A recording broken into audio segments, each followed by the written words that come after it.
रंगलं ते होते गुडण्या सावंत.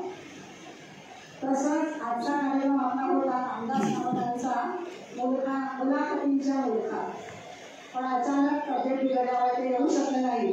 मग अशा वेळी काय करायचं, आपल्या व्यवस्थापकांनी पृथ्वी एकट्याकडे फोन केला आणि फोनवर आजच्या कार्यक्रमाविषयी सांगत नाही तोपर्यंतच व्हॉट्सअपवर पोस्टरसह आजचा कार्यक्रम सगळ्यांना मिळाला. असे 2 अष्टपैलू कलाकार त्या ठिकाणी स्थानापन्न झाले. मी बागलकरांना विनंती करते की त्यांनी त्यांचा पुष्प देऊन सत्कार करावा.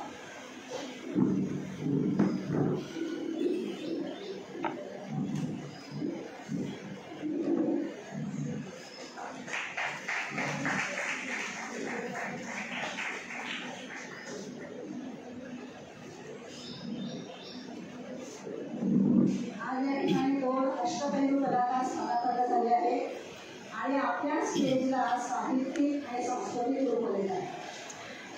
मला ऐकू येतंय, तुम्हाला ऐकू येतंय का बघा.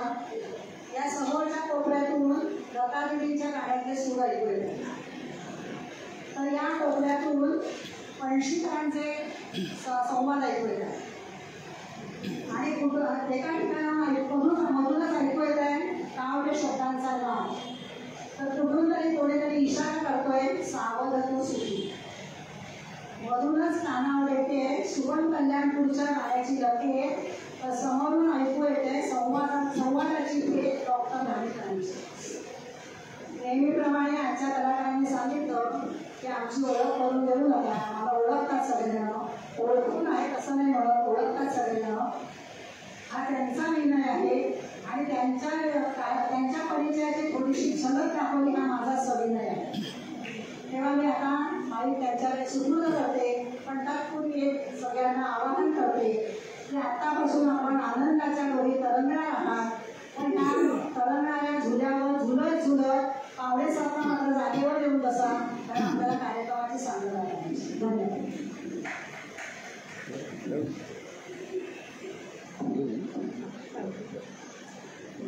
आजच्या कार्यक्रमाची सुरुवात आपण सरस्वती वंदनेने करायची आहे. जय शारदे वादित करून मधुर आवाजाच्या दीपाराव त्यांना मी आमंत्रित करते.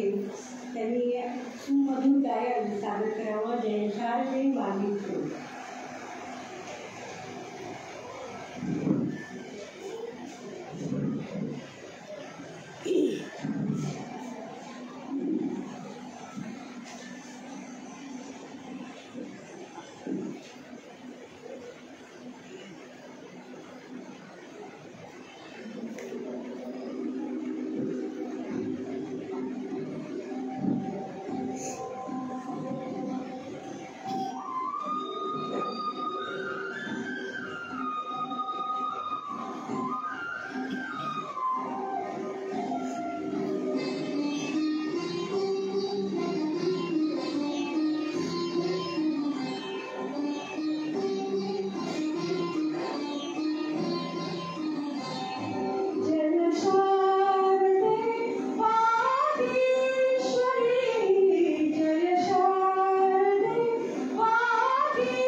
अतिशय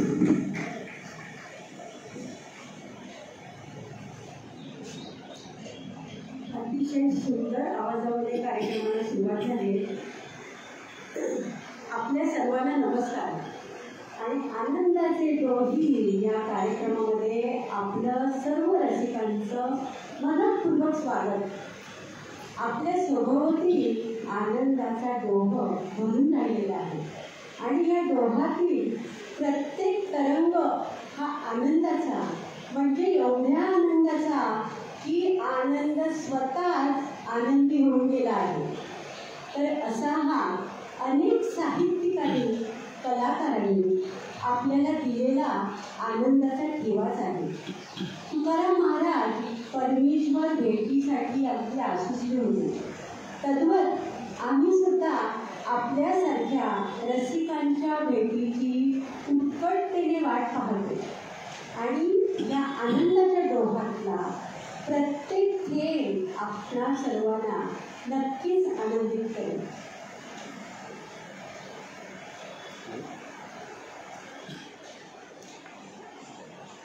कार्यक्रमाची सुरुवात खूप छान झाली आहे. दीपाताईंनी आवाज येतो नाही का? दीपाताईंनी जे छान शारदा संवाद म्हटलं, त्यांचं वैशिष्ट्य म्हणजे त्यांची मातृभाषा कोकणी आहे. त्यांचं शिक्षण कानडीतून झालं. गाणी म्हणतात मराठी आणि निवेदनाला बसले 2 मालवणी. संकल्प छान आहे. असं शाळेत असताना एक सुभाषित वाचलेलं मला आठवतं. काव्यशास्त्र विनोदेनं कालो गच्छति धीमतां व्यसनेशीच मूर्खाणां निद्रया कलयेनवा. सुजाण माणसं असतात, त्यांचं काव्यशास्त्र विनोदामध्ये वेळ जातो आणि मूर्ख लोक असतात ते भांडणं, झोप वगैरे याच्यामध्ये त्यांचा वेळ जातो. कधी कधी मला वाटतं की आपण खूप भाग्यवान आहोत. त्याचं कारण आपण महाराष्ट्रामध्ये जन्मलो. दिग्गज म्हणावे अशा अनेक विविध क्षेत्रातील खूप व्यक्ती आपल्या महाराष्ट्रामध्ये होऊन गेल्या आणि आताही आहेत. म्हणजे अगदी 1-2 नव्हे तर कितीतरी. नावच घ्यायची झाली ना तर लेखक राम गणेश गडकरी, कवी कुसुमाग्रज, नाटककार, अभिनेते, वक्ते, आचार्य अत्रे, विचारवंत, शिवाजीराव भोसले, पुढारी, मधु दंडवते, शास्त्रज्ञ, रघुनाथ माशेलकर, नाट्य निर्माते, मोहन वाघ, चित्रपट निर्माते, राजा परांजपे, गायक, लता मंगेशकर, संगीतकार, सुधीर फडके. तर अशी शेकडो नररत्ने आपल्या महाराष्ट्रामध्ये होऊन गेली आणि त्यांनी इतका ठसा उमटवला आपल्या व्यक्तिमत्वाचा, आपल्या साहित्याचा, आपल्या कलेचा, की या साहित्यिकांच्याबद्दल बोलताना पहिल्यांदा आपल्या ओठावरती नाव येते ते म्हणजे पु ल देशपांडे यांचं. किती चतुरस्थ व्यक्तिमत्व होतं पु ल देशपांडेंचं. अगदी खळखळून हसवणारे विनोद आणि जबरदस्त निरीक्षण, असं पु ल देशपांडेंचं वैशिष्ट्य सांगेल. मी तर निरीक्षण, मी पुन्हा एकदा प्लीज विचारतो, माझा आवाज येतो ना, कारण मला इथनं कळत नाही आहे. निरीक्षणाबद्दल ताई बोलल्या. पु ल देशपांडेचं निरीक्षण खरोखर म्हणजे अफलातून होतं. आपण नेहमी वर्तमानपत्रात बातम्या वाचतो, त्यावर पुलंनी एक छान मल्लीनाथी केली होती. ते म्हणाले वर्तमानपत्र उघडलं की बहुतांशी बातम्या या गुन्हेगारीच्याच असतात, खून, दरोडे, बलात्कार वगैरे सगळ्या. पण म्हणाले त्याचं वैशिष्ट्य असं की अशा गुन्हेगारीच्या बातम्यामध्ये ठरलेली नावं असतात. ती नावं म्हणजे बाबन्या, पाक्या, गुड्डू, याकूब वगैरे अशी ते काही ठरलेली नावं असतात. तर पुलं म्हणतात कधीतरी अशी गुन्ह्याची बातमी तुम्ही वाचली काय हो, की उदाहरणार्थ त्यांनी सांगितलं की गणेश बर्वे, नितीन कुलकर्णी या 2 नामचीन गुंडांनी मध्यरात्री रेल्वेच्या यार्डामध्ये शिरून तिथल्या रखवालदाराचा खून केला आणि वॅगनमधला माल पळवून नेला, अशी बातमी कधीतरी पेपरामध्ये येते. ते म्हणतात बर्वे, कुलकर्णी, आपटे ही मंडळी काय जास्तीत जास्त गुन्हा करणार. ऑफिसने ऑफिसच्या कामासाठी जर बाहेर पाठवलं तर बसनी जातील आणि आल्यावरती टॅक्सीचं भाडं क्लेम करतील. ह्यापेक्षा जास्त गुन्हा या मंडळींच्या हातनं होणं शक्य नाही. खरोखर किती निरीक्षण आहे आपल्या फुलंचं याच्यावरती. आणि दुसरं म्हणजे की गालातल्या गालात ससवणारे विनोद आहेत ना, ते म्हणजे आमचे चिवी जोशी. आपल्यावेळी चिवी जोशांचा एक तरी धडा अभ्यासक्रमामध्ये असायचा. आणि चिवणराव आणि गुंडाभाऊ ही जोडी चिवी जोशी यांनी आमची आजरावण केली. एकदा चिवी जोशी आपल्या मित्रासमवेत असे बाहेर चालले होते आणि त्यांच्या ओळखीचेच महेश पै, सुरेश पै, दिनेश पै ही 3 भावंडं त्यांना दिसली. आणि त्यावेळेला दशमान पद्धती नव्हती. असं होतं 3 पै म्हणजे 1 पैसा, 4 पैसे म्हणजे 1 आणा आणि 16 आणे म्हणजे 1 रुपया. तर ते 3 पै भावंड दिसल्याबरोबर ते आपल्या मित्राला म्हणाले, तो बघ 1 पैसा चाललाय. म्हणजे इतकं पटकन विनोद आणि त्यांना पटकन सुचणारं असं चिवी जोशींचं व्यक्तिमत्व होतं. आता हा विनोद आपल्याला कळतो कारण आपल्याकडे पैसा वगैरे आपल्याला माहिती होता. आता दशमान पद्धती त्यामुळे पुढल्या पिढीला त्याच्यात काही कळणार नाही. पण चिमणराव गुंड्याभाऊ ही जोडी ताई म्हणाल्या तसं खरं त्यांनी अजरामर केली आहे. मला आठवतं शाळेत असताना एक धडा होता, त्याच्यामध्ये एक गुंड्याभाऊ आजारी पडतो आणि चिमणराव आणि गुंड्याभाऊ अनेक डॉक्टरांची उंबरठे जिजवतात. ते प्रत्येक डॉक्टर काय काय काय काय सांगत असत. एक डॉक्टरकडे गेल्यावरती ते डॉक्टर गुंड्याभाऊला सांगतात, काळजी घ्यायला पाहिजे, तुम्हाला उच्च रक्तदाब आहे, हाय ब्लड प्रेशर, जिने अजिबात चढायचे नाही, उतरायला हरकत नाही. त्यावेळी आम्हाला तो विनोद कधी कळलाच नव्हता. तर जिना चढलाच जर नाही तर उतरणार कसा, हा विनोद तेव्हा कळला नव्हता. मग मुंबईला आलो, नोकरी वगैरे लागली, थोडी अक्कल आली, मग तो कळला. पण त्यावेळी विनोद आम्हाला तो कळला नव्हता आणि शिक्षकांनी गृहीत धरलं होतं या मुलांना कळला असेल म्हणून. तर अशी त्यांच्या चिमणरावांची. दुसरं आपले आचार्य यात्रेच्याबद्दल सांगायचं म्हणजे त्यांचं एक पुस्तक मी वाचलं, मी कसा झालो. त्यामध्ये त्याने एक सुंदर वाक्य लिहिले. ते म्हणतात की सोपं लिहिणं हे खूप कठीण असतं आणि कठीण लिहिणं हे खूप सोपं असतं. तसं सोपं बोलणंही खूप कठीण असतं आणि कठीण बोलणं हे खूप सोपं असतं. आणि मला असं वाटतं की ह्या वाक्याचा प्रभाव तुमच्यावरती आहे. कारण लोकसत्तामध्ये तुमचे लेख अतिशय सोप्या भाषेमध्ये लिहिलेले असं त्यावेळेला. आणि तुमचे TV आणि रेडिओचे कार्यक्रम देखील मी ऐकलेले आहेत. म्हणजे अगदी असं की माझघरात बसून गप्पा माराव्या आणि साध्या सोप्या भाषेमध्ये अवघड असे आर्थिक विषय तुम्ही छान समजावून देत होता. आणि आता आपल्याला सोपं लिहिणारे आणखी म्हणजे मला गोडी लागेल म्हणजे नाव गणेश गडकरी. तर ते त्यांची अगदी थोडक्यामध्ये असं आणि एकदम सोप्या शब्दामध्ये तुम्ही आईविषयी बघा कसं लिहिलं. ते हृदय कसे आईचे ही उगाच सांगत नाही, जे आनंदेही रडते दुःखात कसे ते होईल. किती छान बघायला वाटते. आणखी एक नावाला आठवतं, आपले शन्ना नवरे नाटककार, त्यांचं एक सूर्यरावदे म्हणून नाटक होतं. त्याच्यात तसं दाखवलं आहे की एक शंकर घाणेकर अभिनेते त्यांनी त्याच्यात भूमिका केली होती. खेड्यातल्या एका डॉक्टरचा कंपाऊंडर अशी ती भूमिका होती. तर ते शंकर घाणेकरांचा आवाज थोडा अनुनासिक होता, जो विनोदी भूमिकेला अनुकूल असतो. तर त्यामध्ये शंकर घाणेकर जे कंपाऊंडर असतात तर त्यांच्याबरोबर एक समाजसेवक असतो. त्या दोघांमध्ये संवाद चाललेला असतो. ते शंकर घाणेकर सांगतात त्या समाजसेवकाला, ते म्हणतात की माझे वडील नेहमी म्हणायचे, जिथे आधीच प्रकाश आहे तिथे जाऊन मेणबत्ती लावण्यापेक्षा जिथे अंधार आहे तिथे जाऊन मेणबत्ती लावावी, म्हणजे अंधाराला जेवढा आनंद होतो त्यापेक्षा जास्त आनंद मेणबत्तीला होतो. त्यावर ते समाजसेवक म्हणतात, खरं रे तुझे वडील म्हणतात ते खरं आहे. काय करतात तुझे वडील? इलेक्ट्रिसिटी बोर्डात वायरमन होते, शॉक लागून वारले. त्यावर समाजसेवक म्हणतात, खरं रे बाबा, इलेक्ट्रिकची कामं जीवावरची, जोखमीची कामं शॉक लागतो वगैरे. नाही नाही नाही, त्यांना तसा शॉक नाही लागला. मग मी 11वी SSCला 11 वेळा नापास झालो, त्या शॉकने ते गेले. आणि सांगायचं म्हणजे हे वाक्य नाटकात नव्हतं पण ते एवढं चाललं.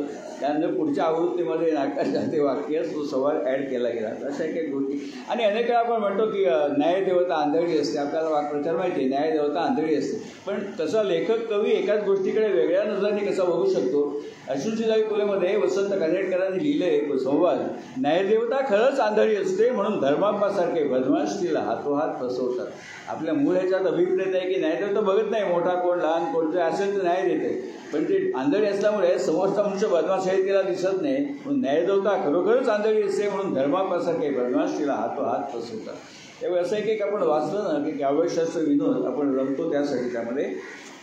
अगदी. आणि आता माझ्या वाचनामध्ये काही आनंदाचे क्षण अनुभवणारे कविता बघा. कधी कधी मला असं वाटतं की विद्यार्थी व्हावं आणि निंदा मास्तरांच्या वर्गात असावं.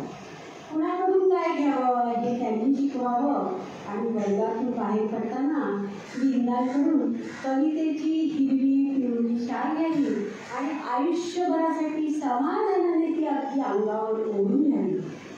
कधी कधी मला वाटतं साने गुरुजींच्या वर्गात बसावं, श्यामची आई लिहिणाऱ्या प्रेमळ श्यामला अनुभवावं, त्याच्या डोळ्यातला अपार प्रेम माया अनुभवावी. खरा तो एकची धर्म ही शिकवण त्याच्याकडनं घ्यावी. कधी कधी मला असंही वाटतं की बोरकरांच्या वर्गात बसावं आणि त्यांचे सागरासारखे ते सागरापरी गहिरे डोळे अनुभवावे. जीवन त्यांना कळले हो हे मलाही तुम्ही शिकवाल का असं त्यांना विचारावं.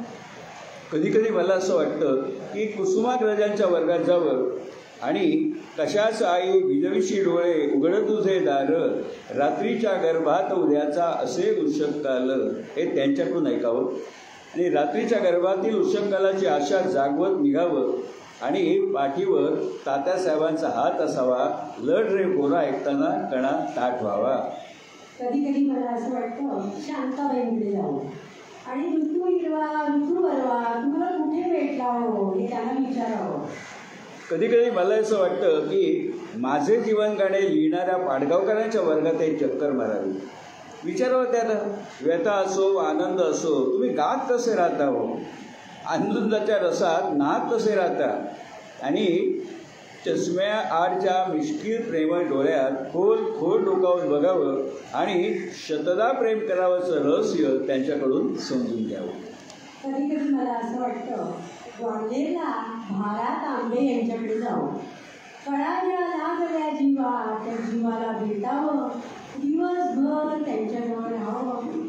पहाटे त्यांच्याकडून घनकमी राज्य करणाऱ्या शुक्राला बघावं आणि ते दूध तुझ्या त्या घटातले गोडवा त्यांच्याकडून अनुभवावा आणि सायंकाळी त्यांच्याबरोबरच मावळत्या दिनकराला प्रणाम करावा. तिन्ही सांजा सखी मिळाल्या ऐकताना पुन्हा भेटण्याचे देई वचन असं मला म्हणावं. कधी कधी मला वाटतं की बालकवींच्या गावाला जावं, पाय टाकून जळात बसलेला तो औदुंबर अनुभवावा, सुंदरतेच्या सुमनावरचे डब चुंबून घ्यावेत आणि आनंदी आनंद गडेच्या झऱ्यात न्हावून निघावं. कधी कधी असंही वाटतं हो की सुरेश भटांना आठवावं, चांदण्यात फिरताना त्यांच्याशी संवाद साधावा. दुभंगून जाता जाता मी अभंग कसा झालो हे त्यांच्याकडूनच ऐकावं. कधी कधी मला असं खूप काय वाटतं, कवी आणि कविता यांचं प्रेम हृदयात दाटतं. कवी असतात परमेश्वराचे दूत, घेऊन येतात प्रतिभेचं देणं, तुमच्या माझ्यासाठी जे असतं नक्षत्रांचं देणं, तुमच्या आमच्यासाठी जे असतं नक्षत्रांचं देणं. मी नेहमी म्हणत असता माझ्या कार्यक्रमामध्ये, ठाकूर तुमचं पाठांतर किती असतं, आज त्याला छेद गेल्याचं कारण, आज मला कागद ठेवायला लागतं याचं कारण पाठांतराला वेळच मिळाला नाही. काल जे नियोजित होते रामदास कामत ते आजारी पडले म्हणून वाडेकर साहेबांचा फोन आला की काहीतरी करायचं आहे, मोकळ्या जागा भरायचं आहे, त्यामुळे हे सगळं पुढे ठेवायला लागतं. पण जे पाठ करून मजा येते ना तेवढी ह्याच्यात वाचण्यात येत नाही, मलाही लक्षात. आता मंगेश पाडगावकरांचा बऱ्याचशा आपण उल्लेख केला, त्यांचा एक अनुभव आहे असा की एकदा पुणे विद्यापीठामध्ये एक साहित्यिक संमेलन होतं आणि त्यासाठी कवीमध्ये मंगेश पाडगावकर तिकडे गेले होते. त्यांच्या निवासाची व्यवस्था त्याच वसतिगृहामध्ये केलेली होती आणि सकाळी ते गच्चीत उभे राहिले आणि त्यांना समोरच्या बागेमध्ये एक टपोरं असं शोभिवंत फूल दिसलं. त्याचा रंग आणि फुलाची प्रसन्नता पाहून त्यांना अतिशय आनंद झाला आणि हा आनंद व्यक्त करायला ते कोणाला तरी फूल दाखवू इच्छित होते. तेवढ्यामध्ये एक स्वयंसेवक जो त्या विद्यापीठाचाच विद्यार्थी होता तो तिथे आला आणि त्याला फूल दाखवत मंगेश पाडगावकर म्हणाले, बघ ना किती मस्त फूल आहे, अरे नाव काय रे या फुलाचं? तर तो मुलगा अतिशय रुक्ष आणि अरसिकतेने म्हणाला, सर मी केमिस्ट्रीचा विद्यार्थी आहे, मला काही तो फूल घेऊन माहीत नाही हो. म्हणजे अशी माणसं बघायला मिळतात आपल्याला. कसं आहे, व्याख्यानाच्या निमित्तानं देशभर माझं फिरणं झालं आणि असं वाटतं आपण मुंबई करत ना भिंतीवरचा स्विच दाबला की आपले दिवे घरामध्ये विजेचे दिवे लागतात, नळ उघडला की पाणी येतं. पण बाहेरची परिस्थिती बघितली ना की वाटतं आपण खरंच कितीतरी सुखी आहोत. साताऱ्याजवळच्या एका खेड्यात मी गेलो होतो. तिथल्या आजी म्हणाल्या, तुम्हाला मुंबईकरांचं बरं आहे रे, आमच्याकडे म्हणे विजेचा लपंडाव कायम पातळीला पुजलेला, फ्रीजमधल्या वस्तू खराब होतात, मिक्सर लावता येत नाही, खाली टाकीत पाणी आहे पण वर चढवता येत नाही. आणि तुम्हाला सांगतो कित्येक ठिकाणी तर पाण्यासाठी दाही दिशा आम्हा फिरविशी जगदिशा अशी परिस्थिती लक्ष दिसते. एकदा मी अहमदनगरला गेलो होतो दौऱ्यावरती, तर जाताना असं माळरानावरती बघितलं की 12-14 वर्षाच्या मुली डोक्यावर हंडा आणि कमरेवर घागर घेऊन दूर भरून पाणी आणत असताना बघितले आणि खरंच हृदयामध्ये कालवा कलर झाली. कसं आहे की ज्या वयामध्ये शिकायचं बागडायचं त्या वयामध्ये त्यांच्यावर ही वेळ आलेली बघून खरंच हृदयात कालवा कलर झाली. आणि मनात आलं की भरमसाठ पाणी वापरायचा आम्हाला काय नैतिक अधिकार आहे.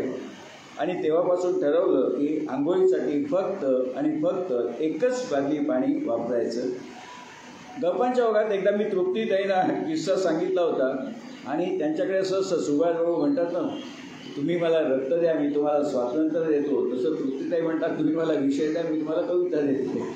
तर तसं मी त्यांना किस्सा सांगितल्यावर ते लगेच त्याने एक कविता लिहिली आणि त्या कवितेचं नाव होतं पाणी पाणी.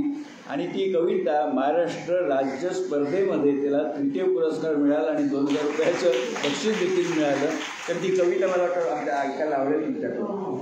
कवितेचं नाव पाणी पाणी आता सर म्हणाले याप्रमाणे त्यांच्या अनुभवावरूनच लिहिलेली कविता आहे. काम होते आख्यानाचे दूर खेड्यात दुपारी, रवी किरणांचा दाह भारी उष्णता विखारी, देवेदार वृक्षाखाली क्षणभरही सावलो, थोडा शीतल गारवा मनोमनी सुखावलो, दोन छाड करी मुली हंडा कमरे धरून, छोटी कळशी नोईना पाणी कशी भरून, चिमुकले दोन हात किती त्यांचा कायाचे, वणवण जलासाठी दूरवर चालायचे, दुःख कण वेदना आम्ही नयनी दाटून, कित्येकांचे जाते असे बालपण करपून, संभाषणातून कळे रोज असेच न्यायचे, पाणी तर रोज हवे मग काय करायचे, रोज स्नानासाठी किती घेतो बादल्या भरून, आता पुरेसे घेईन पूर्ण विचार करून, सारे शहरी आपण पाणी जपून वापरू, खेड्यातील बांधवांचे कष्टप्रद जीर्ण स्मरू, खेड्यातील बांधवांचे कष्टप्रद जीर्ण स्मरू, कष्टप्रद जीर्ण स्मरू. सांगायचं होतं की ही कविता लिहिली आणि त्या दिवसापासून आमच्या घरातले सुद्धा सर्व स्नानासाठी अगदी जरुरीपुरतं पाणी घ्यायला लागले. तर पाण्याचा वापर आपण जपून करावा असं ह्या कवितेतून मला लिहावं असं वाटतं आणि ते लिहिलं. गोरेगावला प्रबोधनतर्फे एक कवितांगण म्हणून कार्यक्रम होता, त्यामध्ये ही कविता तृप्तीताईंनी वाचली होती. ही कविता वाचून झाल्यावरती त्या निवेदिका होत्या त्या एकदम ब्लँक झाल्या, काही बोलत नव्हत्या. त्या म्हणाल्या माझ्या डोळ्यासमोर चित्र उभं राहिलं, म्हणजे एवढी मी त्या रंगून गेले कवितेमध्ये. ही शब्दांची ताकद आहे. आणि तृप्तीताई सिद्धहस्त कवयित्री आपण बघतो, त्यांच्या सातत्याने कविता येत असतात आपल्या व्हॉट्सअपवरती. आणि गंमत म्हणजे तृप्तीताईंनी कवितांसाठी विविध विषय हाताळले आहेत, म्हणजे अगदी पिंडाला शिवणाऱ्या कावळ्यापासून सगळे विषय त्यांनी आपल्या कवितेसाठी निवडले आहेत. आणि 500हून अधिक कविता त्यांनी लिहिल्या आहेत आजपर्यंत, 500हून जास्त कविता. आणि त्यापैकी 255 कवितांना पुरस्कार आणि सन्मानपत्र मिळालं, म्हणजे सक्सेस रेट किती बघा, 50% जास्त. आणि मध्यंतरी शिकागोला महाराष्ट्र मंडळ आहे, तिथे त्यांचा कवितांचा कार्यक्रम झाला होता. त्यांनी सांगितलं परत नवीन कविता घेऊन या किंवा तरी म्हणून. तर त्यांच्या घरी एकदा वेगळं सन्मानपत्राची चवड लागली हो. 255 म्हणजे मी म्हटलं त्याचे फोटो बिटो काढून ठेवा, ठीक आहे. आणि बहिणाबाई म्हणजे एक विद्यापीठ होतं आपल्याला माहितीच आहे, त्यामुळे खोपायामध्ये खोपा ही ओवी म्हटली की बहिणाबाई डोळ्यासमोर उभ्या राहतात. तर बहिणाबाईंची आठवण होईल अशी आणखी एक कविता तृप्तीताईंकडून आपण ऐकूया. बहिणाबाईंच्या 8 अक्षरी कविता सुटसुटीत शब्दामध्ये निसर्ग वर्णन. अनेकांनी त्यांच्यापासून प्रेरणा घेतली आणि मला सुद्धा 8 अक्षरी कावडे करण्याचा आनंद त्या वर्षापासून मिळाला. तर ही कविता आहे धोक्याची वाट.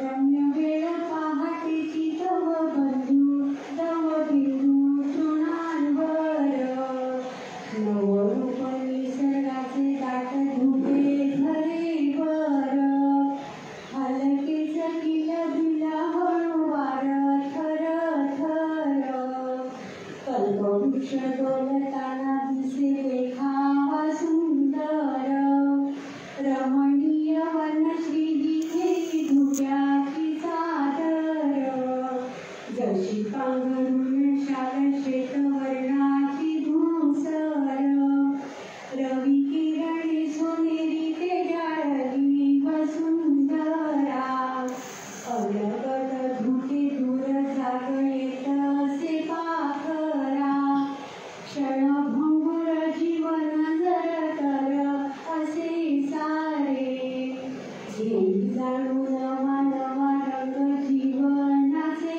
न्यारे जोडी खिल्लारी बैलांची कशी दिसते देखणी किती वर्णावे तयाला आता ठेवते लेखणी किती वर्णावे तयाला आता ठेवते लेखणी. म्हणजे आपल्या खेड्यातलं दृश्य सगळं डोळ्यासमोर आलं, कारण खेड्यामध्ये माझं सगळं बालपण खेड्यातच गेलं. ते दृश्य डोळ्यासमोर आलं. आपल्या पुढची पिढी ना म्हणजे आपली मुलं आणि मुलांपेक्षा नातवंड खूप हुशार आहेत. त्याच्यात म्हणजे काय वादच नाही. अनेक वेळा होतं आणि व्हायला कसं आपल्या सगळ्यांच्या हातात मोबाईल कधी आले हो, वयाच्या 50व्या वर्षी आमच्या हातात मोबाईल आले आणि आमची नातवंड वयाच्या 3ऱ्या वर्षापासून हातात मोबाईल घेऊन ते खेळणं म्हणून ते वापरत आहेत. त्यामुळे नक्की ती पिढी हुशार आहे. त्यांची विचार करायची एक ना पद्धत पण वेगळी आहे. आपल्याला हिसाब नीती माहिती, आपण शाळेत असताना हिसाब नीती त्या गोष्टी वाचत असू, तर त्यामध्ये अशी एक गोष्ट आहे की हिसाब हा गुलाम होता आणि त्या हिसाबसारखे आणखी गुलाम होते. त्या गुलामांना घेऊन तो मालक दुसऱ्या गावाला चालला होता आणि प्रत्येक गुलामाच्या डोक्यावरती वजन तरी जायचं होतं. जे काय तुमचं तुम्ही घ्यायचं सामान ओझं आणि चालत राहायचं. तर हिसाब हा एकदम हडकुळा बारीक होता. तर त्यांनी जी एक पाटी घेतली होती वजनाची टोपली, ती जरा मोठी होती, त्यात जास्त सामान होतं. ते बाकीचे गुलाम म्हणाले हिसाबला, अरे खोड्या एवढं मोठं सामान एवढी मोठी पाटी कशाला घेतेस तू, आपल्याला झेपे जेवढे घ्यायचं ना, हलका घ्यायचं सामान. हिसाब काय बोलला नाही आणि नंतर त्या लोकांच्या लक्षात आलं की हिसाबने असं का केलं होतं, मोठी टोपली का घेतली होती. तर हिसाबने जी टोपली डोक्यावर घेतली होती त्यामध्ये खाण्याचे सगळे पदार्थ होते. त्यामुळे रोज चालत चालत जाताना बरेच दिवस तर मुक्का चालत जायचं होतं, तर रोज त्या टोपलीतले खाण्याचे पदार्थ सगळ्या गुलामांनी खायला देत असत. त्यामुळे त्याचं जे वजन होतं ते भले सुरुवातीला जास्त होतं, पण नंतर ते हळूहळू कमी होत गेलं. त्यामुळे हिसाब खरोखर खूप हुशार होता. मी माझ्या नातीला एक गोष्ट सांगितली, म्हटलं तो किती हुशार होता बघ, खायच्या पदार्थ रोज कमी कमी होणार म्हणून त्याने घेतलं जास्त, पण नंतर त्याला बाकीच्यांच्या डोक्यावरचं वजन तेवढंच राहिलं शेवटपर्यंत. माझी नात ना अशी शून्यात बघू, या पोरांचं असं असतं ना, आपल्याला कळतं त्यांच्या नजरेतनं की काहीतरी डोक्यात त्यांच्या चक्र झाली आहेत ना. मी गोष्ट सांगत असताना म्हटलं की तो कसा हुशार होता, खायचे पदार्थ म्हणून त्यांनी ती टोपली घेतली. तर माझी नात मला म्हणते, पण आजोबा हिसाबचा मालक दुष्ट होता तुम्ही म्हणताना. म्हटलं हो, मग त्याच्या लक्षात येणार ना की त्याच्या टोपलीतलं सामान कमी झालंय म्हणून, पण तो दुसरं सामान त्याच्या टोपलीत आणखी काहीतरी ठेवली म्हणून. हे आमच्या कधी हा गोष्ट लक्षात त्याची आली नव्हती. म्हणजे किती छोट्या छोट्या गोष्टींची मुलं विचार करत असतात. आणि पूर्वी काय असायचं, पोस्ट करण्याशिवाय आपल्याला पर्यायच नव्हता. मोबाईल, लँडलाईन काहीच नव्हतं. टेलिग्राम करायचं झालं तर कधीतरी काय कुठेतरी तार तुटलेली, तोही मार्ग बंद व्हायचा. एखाद्या माणसाचं जर निधन झालं तर पत्राशिवाय दुसरं कळवायला काही साधनच नव्हतं आणि पत्र मिळायला 5-5, 6-6 दिवस जायचे. आता मोबाईलमुळे ह्या सर्व गोष्टी अगदी सुलभ आणि अगदी जलद झालेल्या आहेत. पण काही वेळेला काय होतं, मोबाईलचा अतिरेकसुद्धा होतो आणि त्याविषयी एक विडंबन कविता लिहिली होती. तर ती तुम्हाला काही मी ऐकवणार नाही आहे, हार्दिक ऐकवली. कारण अवघाची संसार या चित्रपटामध्ये लोकप्रिय गीत होतं जे वेळ बदला लागलं, त्याच्यावरती त्या गीतावर आधारित हे विडंबन काव्य मोबाईलचं केलं. आणि मुख्य म्हणजे काय असतं, मोबाईल हा सर्वांचा असतो, पण ज्याच्या हातामध्ये मोबाईल असतो तो मात्र कोणाचाही नसतो. तो फक्त त्याच्याच विश्वामध्ये रमलेला असतो. तर असा मोबाईलचा अतिरेक सुद्धा होऊ नये. आपण आपल्या रोजच्या जीवनामधले संवाद आणि एकमेकांशी बोलणं हे कायम ठेवायला हवं. तर या दृष्टीने ही कविता लिहिली होती. आता ठाकूर सर छानपैकी ती सादर करतील. मोबाईलच्या अतिरेकावरून आठवलं, मगाशी मी आत आलो तो एक ग्रहस्थ मला म्हणाले हे AI थोडा AI वरती कार्यक्रम आहे 23 तारखेला पूर्वेला. त्यांनी वाचलं फेसबुकवरती. मला AI बद्दल काय सांगाल म्हटलं, AIची व्याख्या थोडक्यात सांगाल का म्हटलं. सोपी आहे AIची व्याख्या. AI म्हणजे आर्टिफिशियल इंटेलिजन्स, ज्याला मराठीमध्ये कृत्रिम बुद्धिमत्ता आपण म्हणतो. या AIची व्याख्या इतकी सोपी आहे ना, जे काम मानवी मेंदूने करणं अपेक्षित आहे ते काम यंत्राकडनं करून घेणं, फक्त ते माणसापेक्षा अधिक तत्परतेने, अधिक अचूक आणि अधिक जलद करून घेणं, ह्या गोष्टीला आपण AI म्हणतो, आर्टिफिशियल इंटेलिजन्स. त्यावेळेला एखादं उदाहरण सांगा म्हटलं. साधं उदाहरण आहे की आपण 2 आकड्यांचा गुणाकार अगदी आरामात करतो, 3 आकड्यांचा गुणाकार आरामात करतो, 4 आकड्यांचा करायला सांगितलं तर आपण करू, पण जरा त्रास होतो कागदावर. पण समजा 20 आकड्यांचा गुणाकार कोणी करायचा आहे तर 20 आकडे पुन्हा 20 आकडे गुणिले 20 आकडे याचा गुणाकार करा, आपल्याला नाही येणार. पण कॅल्क्युलेटरला जर सांगितलं तर कॅल्क्युलेटर 20 आकडे गुणाकार काही सेकंद, 1 ते 2 सेकंदामध्ये उत्तर देतो. मला म्हणाले की कॅल्क्युलेटर खरंच माणसापेक्षा हुशार आहे. म्हटलं मी सहमत नाही तुमच्या म्हणण्याची. कॅल्क्युलेटर माणसापेक्षा हुशार नाही, माणूस अधिक हुशार आहे, कारण त्यांनी कॅल्क्युलेटर बनवलं. तसं AI हुशार नाही. AIचे जे प्रोग्राम आहेत ते माणसाने लिहिले, त्याप्रमाणे तो काम करतो. म्हणून AI माणसापेक्षा कोणी श्रेष्ठ नाही, माणूस हा जास्त बुद्धिमान आहे असं. तर विडंबन कविता मोबाईलची ताईने लिहिलेली. अवघाचे संसार ताई बोलल्या, जे विडंबनाला लागले. जे वेळ तुझला लागले आता कधी संपेल का, माझ्या मनीची व्यथा कधी सांग तुझ समजेल का. जे वेळ तुझला लागले जागेपणी हातात तो, जागेपणी हातात तो, ध्यानी मनी अन स्वप्नी तो. किती गुंतला तू त्या सवे अस्वस्थता उमगेल का. जे वेळ तुझला लागली उठता सकाळी रोज तू, जाई नजर त्याच्याकडे.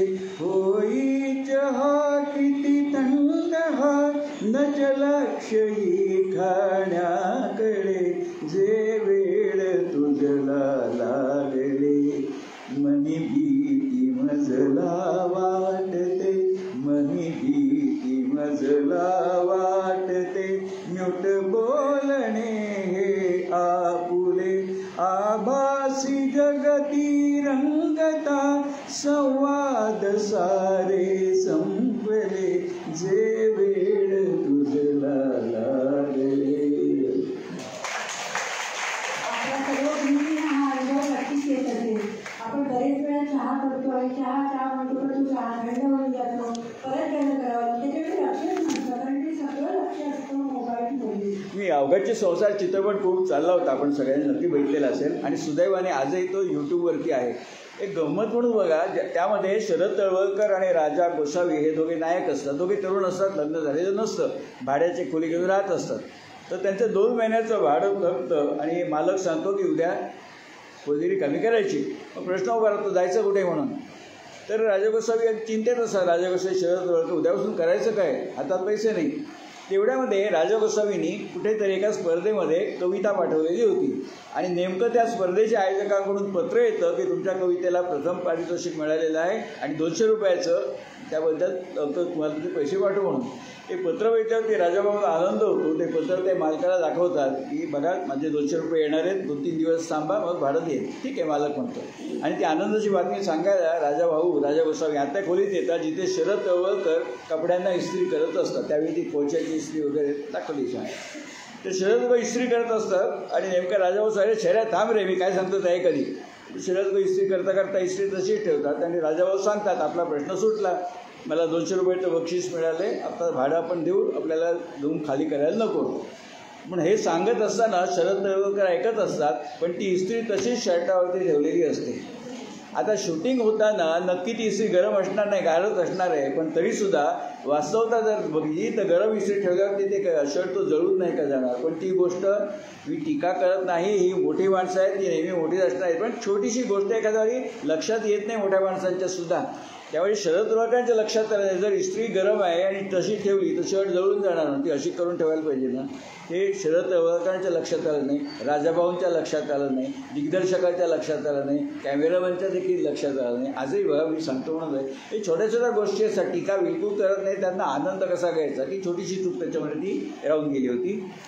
असं पूर्वी एक असायचं ना, उग्रा राक्षसाचा विनोद, काहीतरी शब्द असे वेगळा लिहिला जायचा, मग मराठीमध्ये त्याचा अर्थ वेगळा यायचा, ते एका मासिकामध्ये यायचं असं. अमृत मासिकामध्ये होतं, मित्रात मासिकाचं. आणि दुसरी गोष्ट, फिल्मफेअरमध्ये तो एक स्तंभ असे, readers don't digest. Readers digest हे मासिक होतं, त्यावरून नाव रीडर्स डू नॉट डायजेस्ट म्हणून त्याच्यामध्ये हे आलेलं होतं की इस्त्री अशी ठेवून तर शर्ट जळून नाही का जाणार. तो कॉलम छान असे, म्हणजे एक मजा म्हणून. असो कसं आहे, 50 वर्षापूर्वी ब्लॅक अँड व्हाईट टी व्हीच्या जमान्यात एक सुंदर एकांकिका तुम्हालाही नक्की आठवेल. ती एकांकिका आहे, ब्लॅक अँड व्हाईटच्या जमान्यामध्ये खरोखर कितीतरी छान छान गजरा वगैरे किती कार्यक्रम छान असत, त्यामुळे आपल्याला काय वाटतच रंगत नाही म्हणून. ब्लॅक अँड व्हाईटच्या जमान्यात कार्यक्रम खूप होते आणि चांगले चांगले होते. तर त्या जमान्यामध्ये एक सुंदर एकांकिका आहे, त्यामध्ये दिलीप प्रभावळकर आणि नीना कुलकर्णी आजी आजोबा दाखवले आहेत. ते त्यावेळी दोघंही तरुण होते, पण इतकं परफेक्ट त्यांनी भूमिका केली होती. आणि आजी आणि आजोबा 85 वर्ष आणि 80 वर्षाच्या आजी, ते दोघंजण एका संध्याकाळी बसलेले असतात आणि सुखद आठवणी एकमेकांना सांगत असतात. ते बोलता बोलता आजोबा अनवधानाने बोलू नये अशा 1-2 गोष्टी आजीकडे बोलतात. पण आजी थोडीच तोड दाखवली आहे, ती अजिबात घाबरत नाही. ती शेरात सव्वाशेर म्हणावं तशी ती आजी होती. ती आजी देखील अशी एक गोष्ट नवऱ्याला सांगतात की जी नाट्यमय म्हणावी अशी ती गोष्ट होती. आणि ती ऐकल्यावरती दिलीप प्रभावळकर आजोबा खरं तर चिडायला पाहिजे होती अशी ती गोष्ट सांगते. ती आपण सांगणारे काय होते ती, पण ते आजीकडून ऐकल्यावरती दिलीप प्रभावळकर आजोबा चिडायला पाहिजे होते, ते अजिबात चिडत नाहीत. प्रत्यक्षात घडतं काहीतरी वेगळं. तर आपण त्या आजी आजोबांच्या घरात जाऊया आणि बघूया काय घडलं ते. आजोबा वय वर्ष 85, आजी वय वर्ष 80. अहो स्वेटर घातलात का? आज थंडी जास्त आहे म्हणून सांगते. मग हे काय वाघाचा कातवटा पांघरला आहे का? अगो बाई, वाघबाटा, माझी आई नेहमी म्हणायची, पार्वती तुझा नवरा म्हणजे अगदी शेळीसारखा गरीब आहे हो. मरुड आहे तुझी आई. अहो तिला म्हणून 25 वर्ष झाली आता. आणि हो आपल्याच घरी आली होती ती. एकाएकी ताप भरून आला आणि आजारी पडली आणि त्या दुखण्यातून उठलीच नाही हो. माझ्या बरीच मनाला लागून झाली हो ही गोष्ट. पार्वती तुला एक सांगू का? तुला धक्का नाही ना बसणार तर सांगतो. असं कर तू आधी तुझी ती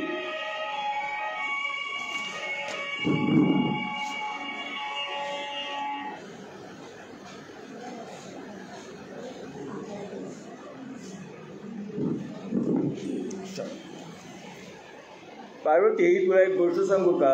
तुला धक्का लागणार नसेल तर सांगतो.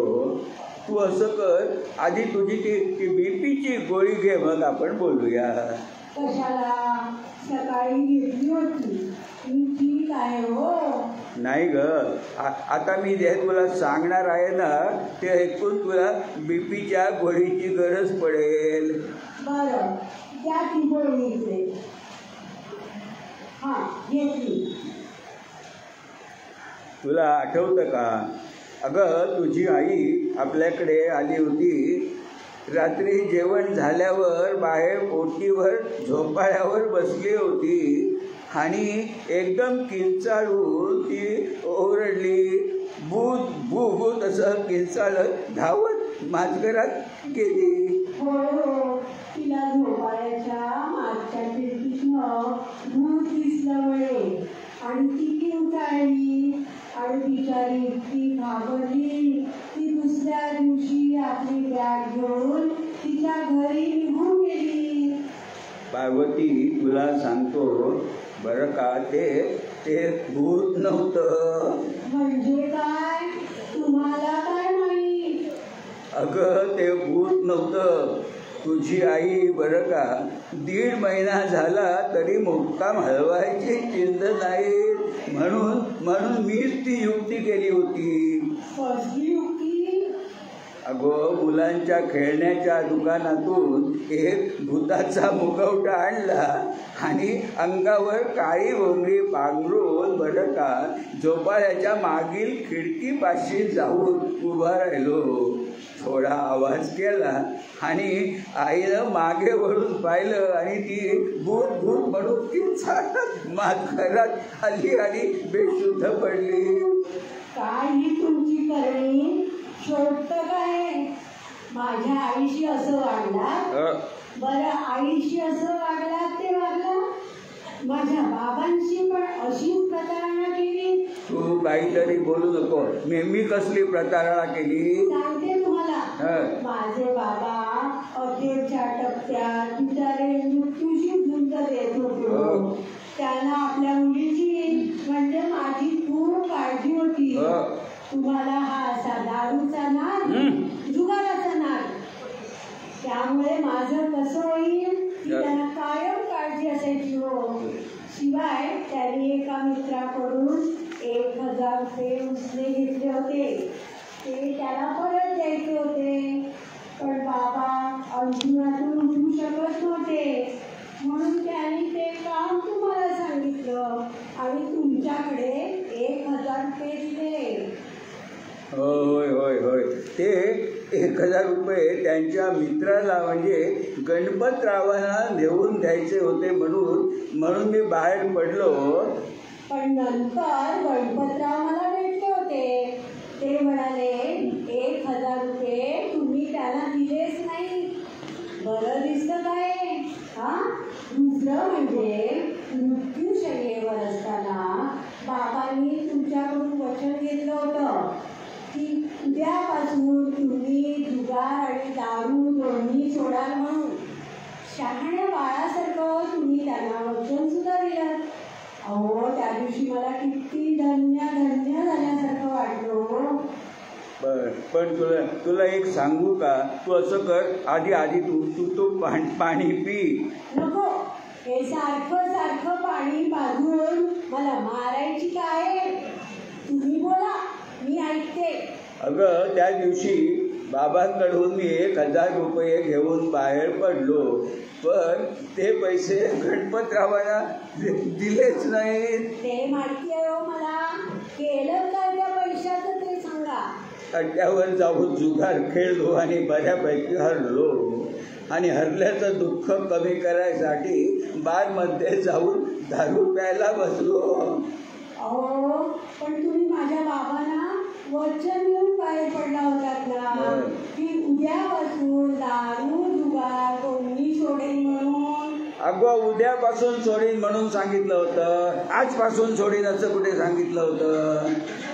कमाल आहे तुमची. परमेश्वरा, या माणसापासून सोडव रे बाबा मला.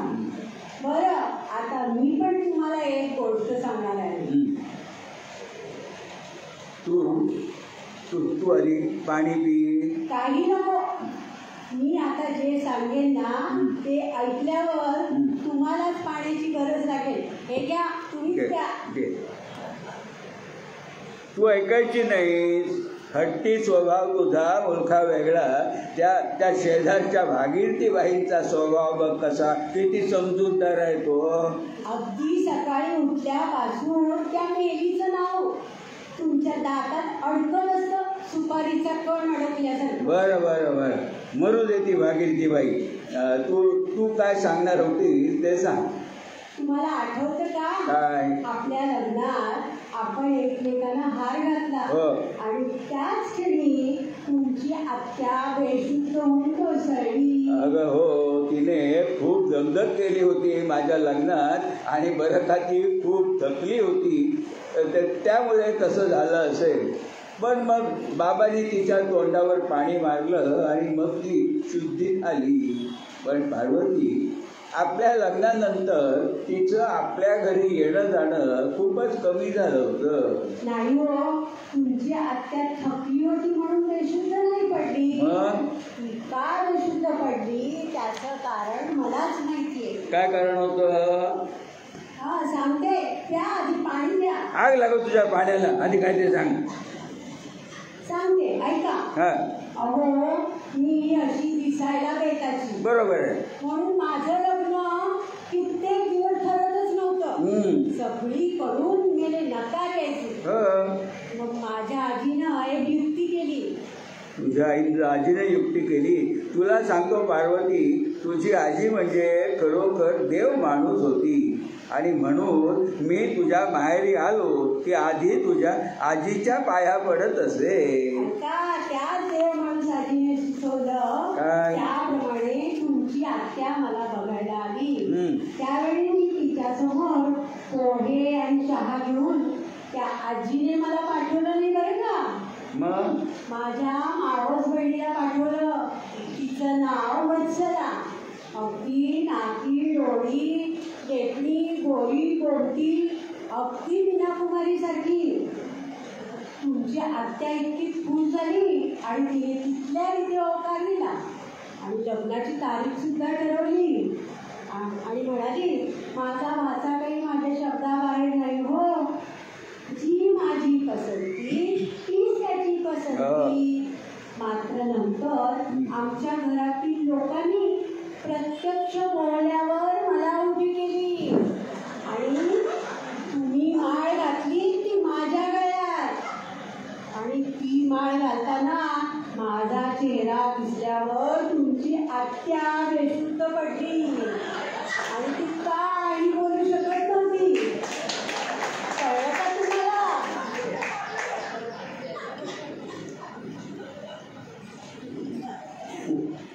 वत्सला सध्या कुठे असते?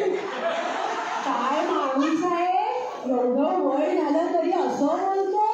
अरे देवा, सोडव मला या माणसापासून. हद्द झाली हो तुमच्या पुढे.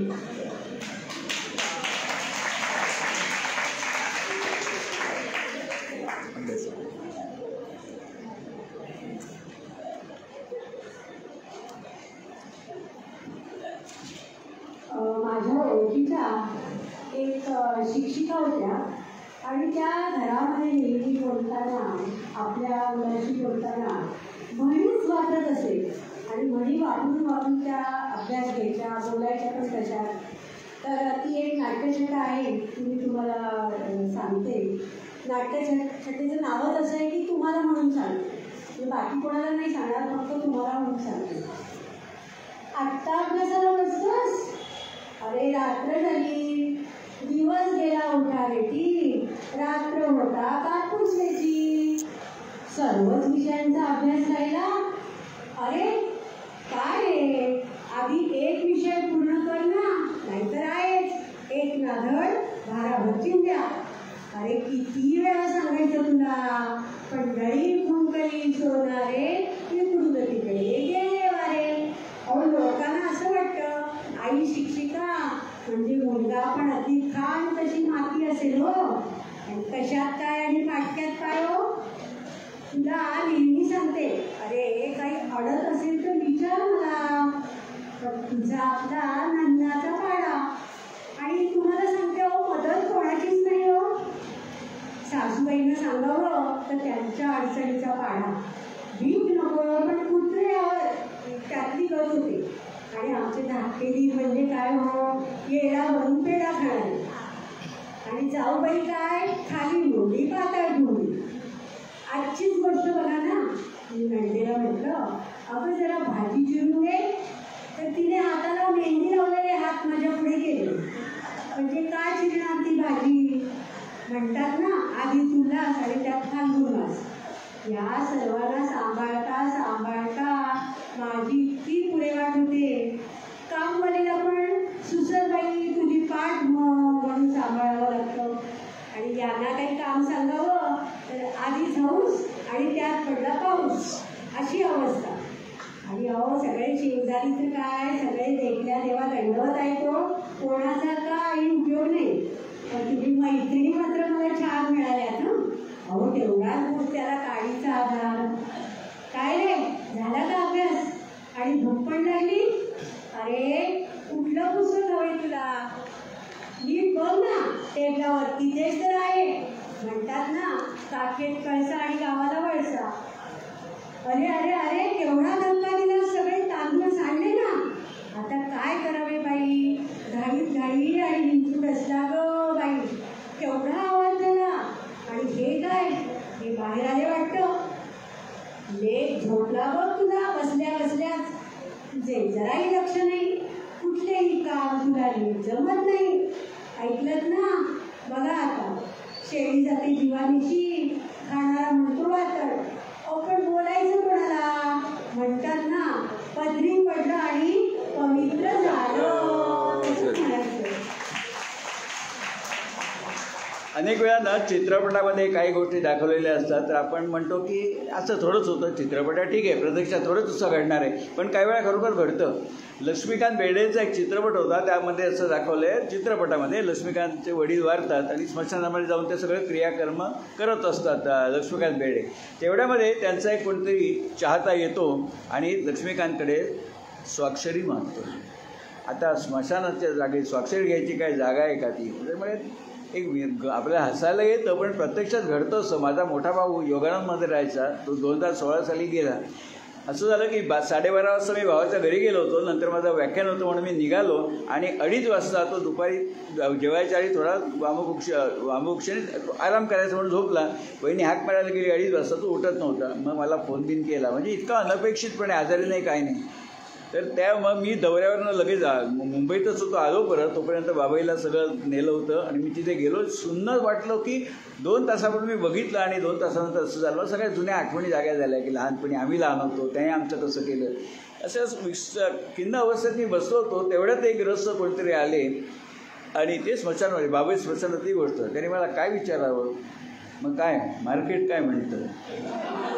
त्यांनी माझं शेअर बाजारचं व्याख्यान ऐकलं असं ठीक आहे, पण ती काय वेळ आहे का? माझ्या डोळ्यात अक्षरशः इतकं पाणी आलं की माणसं इतकी मूर्खासारखी वागू शकतात. बरं त्याला माहिती होतं की मी कोण, माझा भाऊच गेला आहे म्हणून. मार्केट काय म्हणतं, म्हणजे अनेक वेळा चित्रपटात कादंबरीत आपण म्हणतो, प्रत्यक्षात होऊ शकतं. मला एक तुम्हाला असं विचारायचं आहे की तुमचे सगळे जे कार्यक्रम असतात, अगदी आर्थिक विषय असो, करमणुकीचा विषय असो, कुठलेही कार्यक्रम, ते तुम्ही 90 मिनिटाचेच ते का असतात बरोबर? नेहमी दिलेलं असतं 90 मिनिटाचं म्हणजे शुक्रवाराचं जसं आहे ना की कार्यक्रम 5.5 तास सुरू होतो आणि 7 तास संपतो, तसंच मला पण ते आवडतं. कारण माझी पण तीच पद्धत आहे. 90 मिनिटाचा कार्यक्रम मी नेहमी सांगतो, माझा कार्यक्रम 85 मिनिटात संपेल किंवा 88 मिनिटात संपेल, 91 मिनिटमध्ये भरणार नाही. ते 90चं सालं 2001 साली मी पहिलं व्याख्यान केलं होतं शेअर बाजारावरती. ते मुंबई पोलीस आर्थिक गुन्हे विभाग, त्यावेळी त्याचे मुख्य होते हेमंत करकरे, जे शहीद झाले 26 अकराच्या हल्ल्यामध्ये. हेमंत करकरे आर्थिक गुन्हे विभागाचे प्रमुख होते मुंबईमध्ये. तर ते मुंबई स्टॉक एक्सचेंजला आले होते. आपले 70 आर्थिक गुन्हे विभागाचे 70 अधिकाऱ्यांना घेऊन आले होते. शेअर बाजार काय तर आम्हाला समजावून सांगा, कारण गुन्हे होत असतात, गुन्ह्याची उकल करायची तर प्रोसिजर माहिती पाहिजे, तेव्हा सांगाय कसं काय व्यवहार होतात. तर त्या 70 लोकांनी हेमंत करकरे साहेब त्यांना व्याख्यान द्यायचं जबाबदारी माझ्यावरती होती. तर व्याख्यान सुरू व्हायच्या आधी मी करकरे साहेबांना विचारलं की किती वेळ तुम्ही मला इथे देणार बोलायसाठी, आणि त्याप्रमाणे स्लाईडची रचना करायची, वेळ आखणी करायची, तुम्ही किती वेळ मला बोलायचं इथे तुमच्यासमोर ते तुम्ही सांगा. तर करकरे साहेबाला म्हणाले की ठाकूर, तुम्ही अमुक इतकी मिनिटं बोला, असं तुमच्यावर काहीही बंधन नाही, तुम्ही हवा तेवढा वेळ बोलू शकता. मी खुश झालो, म्हणजे आता सगळा विषय तपशीलवार सगळ्यांसमोर मांडताय, वेळेचं काही बंधन नाही.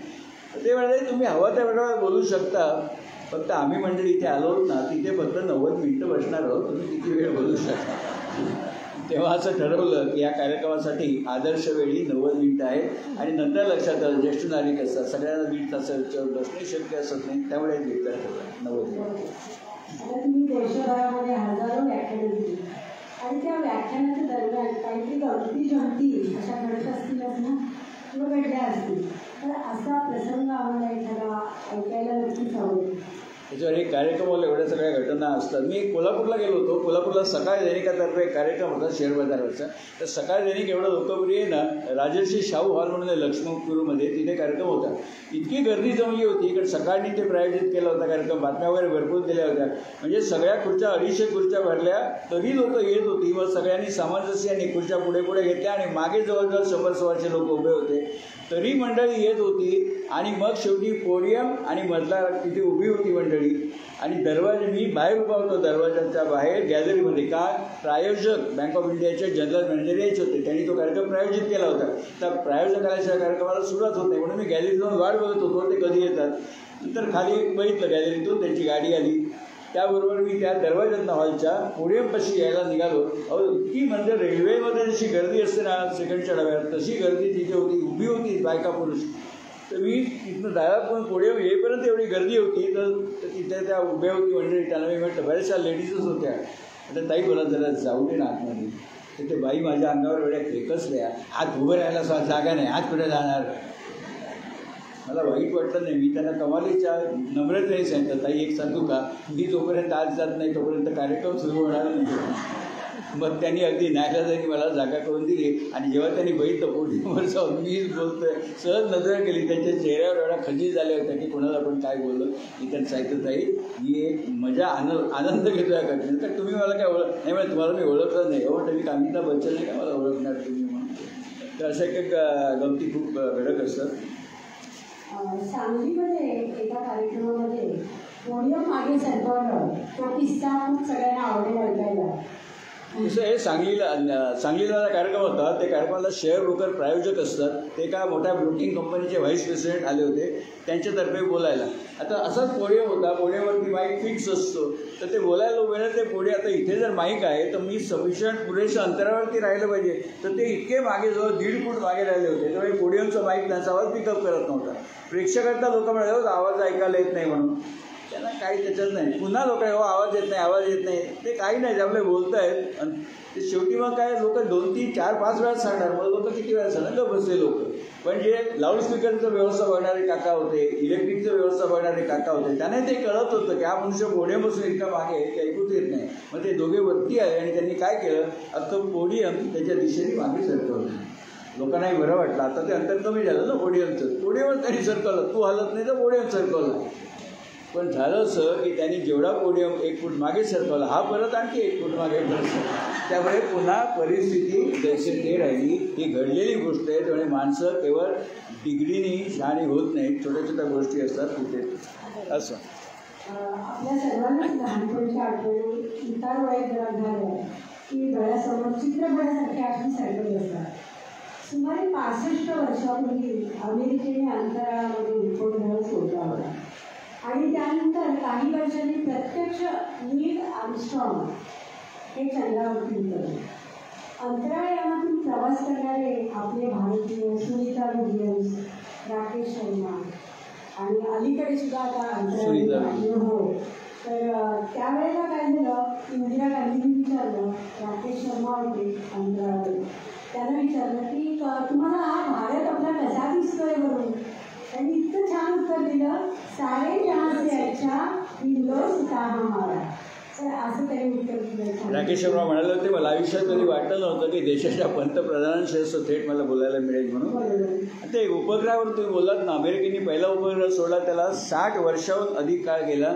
त्यावेळी ना एवढी लोकांच्यामध्ये साक्षरता किंवा ह्या गोष्टीची माहिती नव्हती. पण मला अजून आठवतं, काही सुनी नव्हे, मी अनुभवलेलं आहे की पूर्वी कसं होतं, लग्नकार्य असतं ना, की अजूनही लग्नकार्य असतं की आपण गुरुजीकडे जातो, त्याला विचारतो सामानाची यादी द्या. तर सामानाची यादी घ्यायच्या एका घरामध्ये मुलीचं लग्न होतं.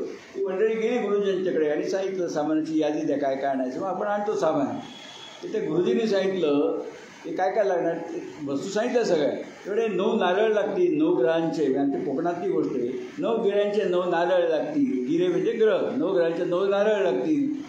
मग त्याने विचारलं, मुलीचे आजोबा असत काय जिवंत? नाही, आजोबा गेले. मग आजोबा काय नारळ ठेवतो लागतं. मुलीचे पणजोबा, आता आजोबा नाही म्हणतात की पणजोबा जिवंत असायचा प्रश्नच नाही. म्हणजे पणजोबाचं पण एक नारळ ठेवक लागतं. आणि ते 9 आणि 2 11 झाले. आणि हा तो अमेरिकेने एक गळ सोडलाय ना, ते चुकून एक नारळ ठेवतो लागतो आणि त्या माणसाने ठेवला.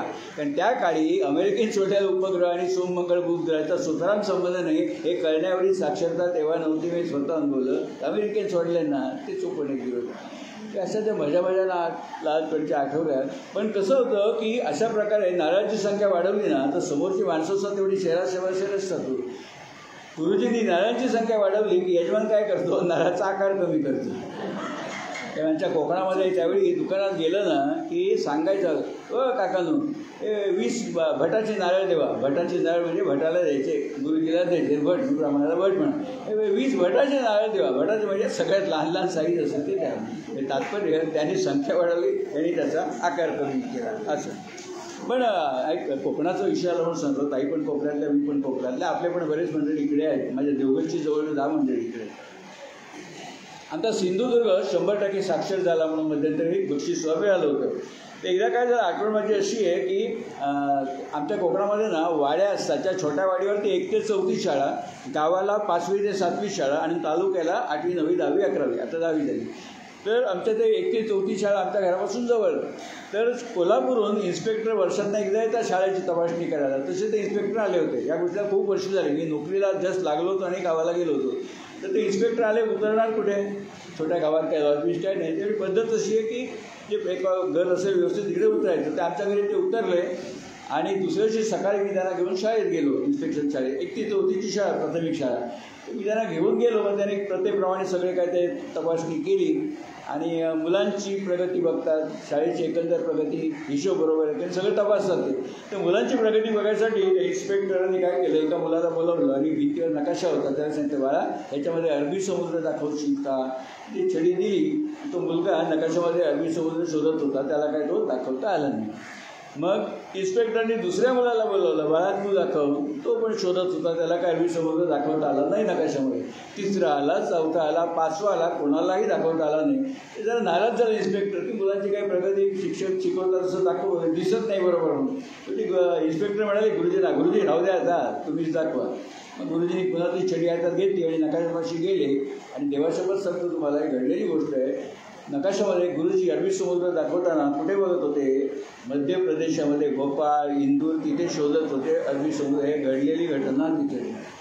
ते बघून मास्तर एवढे काय त्यांच्या चेहऱ्यावर झालं की माझ्या मनात आलं की भले अरबी समुद्र नाही दिसत, गेला बाजार उजवीकडे बंगालचा उपसागर तरी दाखवायचा ना, भले तो अरबी समुद्र नव्हता म्हणून. पण नागालँड समुद्रासमोर तर त्यांनी मध्य प्रदेशामध्ये शोधत होते.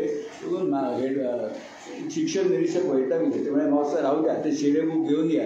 ते रिमार्क्स लिहायचं बघ कसं शेरे बुक म्हणतात त्याला. ते दरवर्षी ते आले की प्रगती लिहितात. हेडमास्टर त्या इन्स्पेक्टरने काहीतरी लिहिलं त्याच्यावरती, सही केली आणि दिलं. मग आम्ही घरी आलो. पुन्हा संध्याकाळी कोल्हापूरला जायला गाडी नाही, आमच्याच घरी राहिले. रात्री जेवताना मी त्यांना विचारलं त्या इन्स्पेक्टरला, साहेब तुम्ही प्रगती काही दिसत नाही शाळेची मुलांची, मग तुम्ही काय रिमार्क काय लिहिला शेरे बुकामध्ये. ते म्हणाले लिहिलं मी शाळेची प्रगती समाधानकारक आणि सही लिहिली. पण म्हटलं प्रगती काहीच नाही, मग असं कसं काय लिहिलं. तर म्हणजे काय करू, खरं जर लिहिलं ना तर सरकारी शाळा बंद करून टाकेल. मी पोरा काय दुसऱ्या गावाला जाणार काय 4 किलोमीटर हे करत. शिवाय त्या मास्तराच्या नोकरीचा प्रश्न आहे, मी कशाला ते पाप डोक्यावरती घेऊ, जाऊ दे म्हणायला. त्यांनी सही केली, प्रगती समाधान करा. मी त्याला म्हटलं की हे सगळं ठीक आहे हो, पण मुलांचं काय होणार, त्यांच्या शिक्षणाचं काय होणार, त्याचं काय होणार. जाती राजकारणामध्ये देश चालवायला कोणतरी पाहिजे ना म्हणायचं. आणि तिकडे तर म्हणाला असं आहे राजकारणामध्ये की काही क्वालिफिकेशन नको, हेच क्वालिफिकेशन आवश्यक असतं देश चालवायला. ते जाते आपण म्हणे काळजी करायचं कारण नाही. आणि 60 वर्षापूर्वीची गोष्ट खरोखर आता आपण तेच अनुभवतो. म्हणून आपण कोकणचा उल्लेख केला. कोकणी माणूस रस्त्यावरती कधी कुठलाही पदार्थ फेकत नाही. कोरोना काळामध्ये आंबे एवढे झाले होते प्रत्येकाच्या झाडांवरती, पण कोणीही ते रस्त्यावर फेकले नाही किंवा टाकून दिले नाही. आजूबाजूला सर्वांना ते आंबे वाटून टाकले. आपण नेहमी पेपरमध्ये वाचतो की भावासाठी टॉमॅटो रस्त्यावर फेकले, कांदे रस्त्यावर फेकले, दूध रस्त्यावरती फेकलं. त्यावेळेला मनामध्ये अशी विचार येतात की अरे असं फेकण्यापेक्षा ज्याला गरज आहे त्याला जर ते दिलं तर बरं पडेल ना. पण कोकणी माणूस मात्र असं कधी काही करत नाही. आत्महत्या करण्याचं प्रमाणही कोकणी माणसामध्ये नाही आहे. मला शेतकरी आहे त्याच्यामध्ये तसंच आनंदात जगतात. हे वैशिष्ट्य आहे कोकणचं. मुलं म्हणतात की आपण जुन्या आठवणीमध्ये रमतो. खरंच आहे, जुनी आठवणी म्हणजे जुने चित्रपट, जुनी नाटकं, जुनी पुस्तकं, आपण लिहिलेले जुने निबंध. म्हणजे आता कळतं की त्यावेळीची आपली समज किती होती आणि आता आपण किती प्रगल्भ झालो. हे सगळ्या जुन्या गोष्टीत आपण खूप रमतो. तसं एक 1966 साली, म्हणजे किती वर्ष झाली बघा, 66 आणि 34 आणि 5 19 60 वर्ष झाली, महाभारत नावाचा एक चित्रपट आला होता दक्षिणेकडचा. आता दक्षिणेकडचा चित्रपट म्हटल्यावरती ट्रिक सीन्स वगैरे ती रेलचेल होती. खूप छान सिनेमा होता. मी 4-5 वेळा बघितला होता. त्यावेळी मॅजेस्टिकला ₹1 तिकीट असते सगळ्यात शेवट, सगळ्यात पुढचं. तर त्या महाभारतमध्ये असं छान दाखवलं आहे ना, ट्रिक सीन खूप होते, घटोत्कच वध वगैरे, मायामहाल. तर त्यामध्ये असं दाखवलं आहे, अर्जुन आणि कर्ण यांचं घनघोर युद्ध चालू असतं आणि अर्जुन कर्णाच्या रथावरती बाण मारतो आणि कर्णाचा रथ जवळजवळ 8-10 फूट मागे ढकलला जातो. त्यानंतर कर्ण अर्जुनाच्या रथावर बाण मारतो आणि अर्जुनाचा रथ साधारण अर्धा इंच एवढा मागे सरकला जातो. त्यावेळी भगवान श्रीकृष्ण म्हणतात, महावीर कर्ण की जय हो. त्यावेळी अर्जुन विचारतो भगवान श्रीकृष्णांना, केशव, तू त्या कर्णाचा रथ मी 10 मागे ढकलला बाणाने, तुम्ही काही बोललेच नाही, आणि त्या कर्णाने एवढासा माझा रथ मागे ढकलला, आता तुम्ही म्हणता महावीर कर्ण की जय हो, असं का? त्यावर अभि भट्टाचार्यांनी भूमिका केली होती ती कृष्णाची. कृष्ण म्हणतात अर्जुनाला, पार्थ, अरे तुझ्या रथावरती साक्षात महाबली हनुमान बसलेले आहेत, तिन्ही लोकांचा भार घेऊन मी तुझ्या रथावर बसलो आहे, असा रथ एवढासा मागे सरकणं कोई मामूली बात नाही आहे पार्थ. किती त्या वाक्याला खरंच अर्थ होता. त्यावेळी खरंच मी टाळ्या वाजवण्यासारखे सगळे, म्हणजे मी असं म्हणत नाही की जुनं ते सोनं नवीन असं काही नाही आहे, आता अनेक परिस्थिती बदलली. पण त्यावेळी एक साधू और शैतान म्हणून चित्रपट होता बघा, त्याच्यामध्ये ओमप्रकाशने छान भूमिका केली. ते पापू बिरू साधू प्रवृत्तीचा माणूस. ते ओमप्रकाश बँकेत दाखवले, ते कारकून असतात कॅशियर. ते घरी येत असताना वाटेत एक पक्षी विकणारा मनुष्य असतो, पिंजऱ्यामध्ये 15-20 पक्षी असतात. तर त्याला विचारतात ओमप्रकाश पक्षीवाल्याला, कितने में दिया? तो म्हणतो ₹80.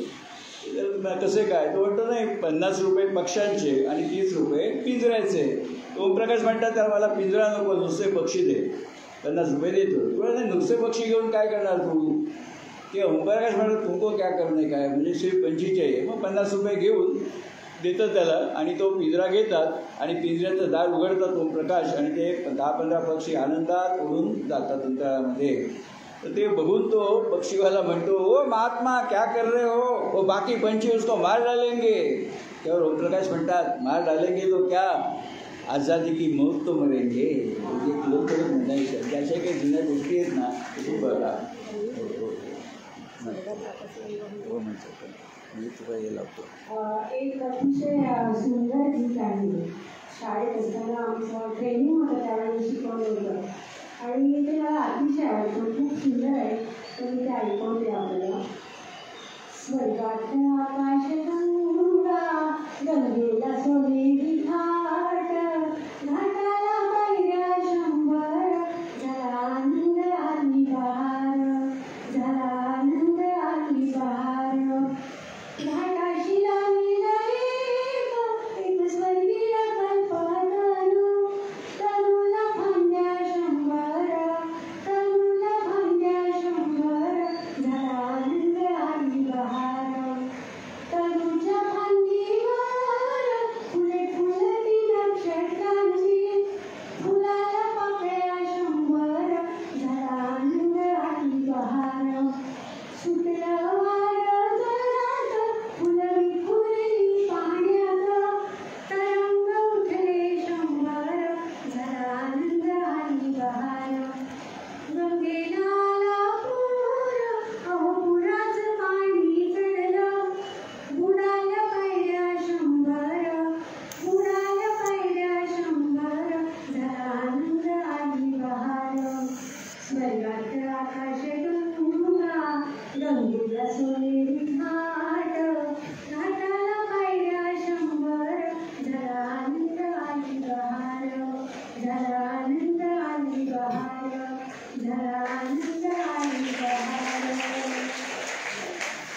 सगळं आपण हा कार्यक्रम सादर करताना आम्हालाही खूप आनंद झाला. त्यामुळे हे गीत मी आपल्याला सगळ्यांनी ऐकवलं. सगळं जुनं म्हणतो. आता एक जुना चित्रपट होता उमच फळा, अपराध चित्रपट. त्याच्यात एक युगलगीत त्यात एका भगिनींनी नाव न सांगण्याच्या अटीवर सांगितलं की एक युगलगीत तुमचं वेळ, म्हटलं वेळ असेल तर लोक, आणि सगळे वेळेत दिसलं. काय झालं, आम्हाला तालीम करायला अवधीच मिळालं नाही, कारण सगळे चॉकआउट करणं त्याच्यात वेळ गेला, पण अंदाज होता नेहमी करतो त्यामुळे आपण वेळेतच आहोत. 7च्या आधीच कार्यक्रम संपेल, तर ते युगलगीत आपण तुमच्यासमोर सादर करतो आणि कार्यक्रमात आपण समर्पण करू. खूप खूप बरं वाटलं, पण मला समाधान झालं नाही, कारण नेहमी कागद समोर न ठेवता बोलायची सवय असल्यामुळे आज कागद ठेवून थोडंसं मला अनइझी वाटतं, पण तुम्ही ते गोड म्हणून घेतं नेहमीप्रमाणेच. माहिती हा माहीत लागेल ना कागद एक मिनिट चार टेप काढते.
50 झाले मर्यादा सांग. वेळेमध्ये बस.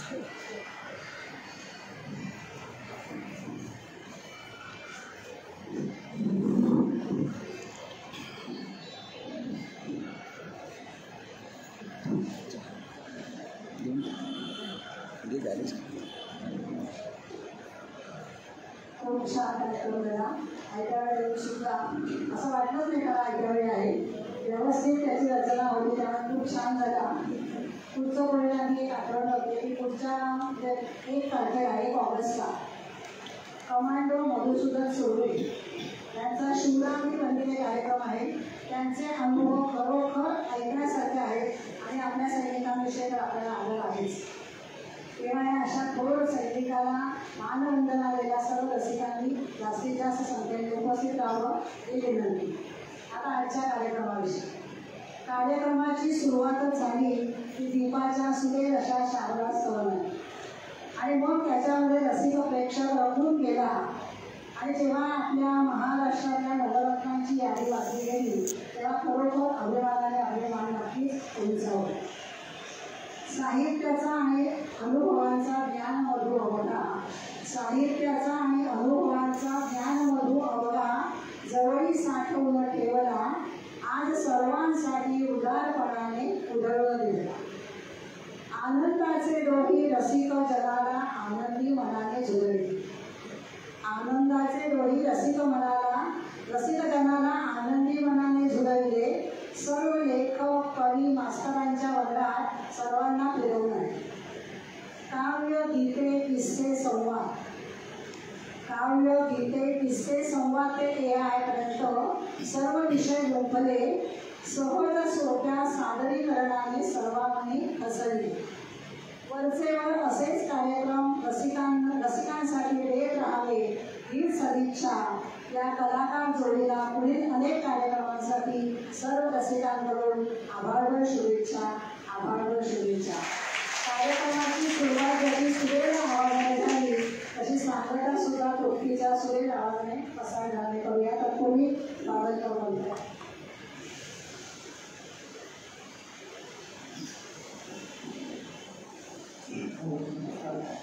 बोलतो.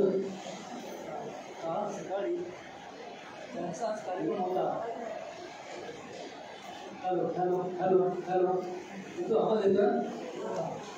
काल सकाळी आज त्यांचा कार्यक्रम होता.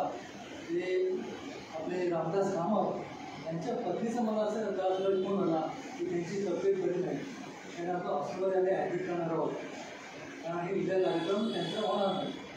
तर अशा वेळी मला सरांचे ठरवण्याची आठवण आली.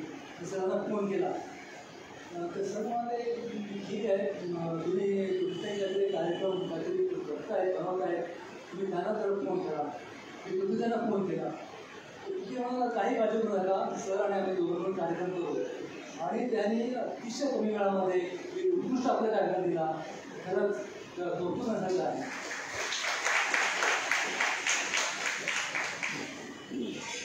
कार्यक्रमाची सांगता बसायला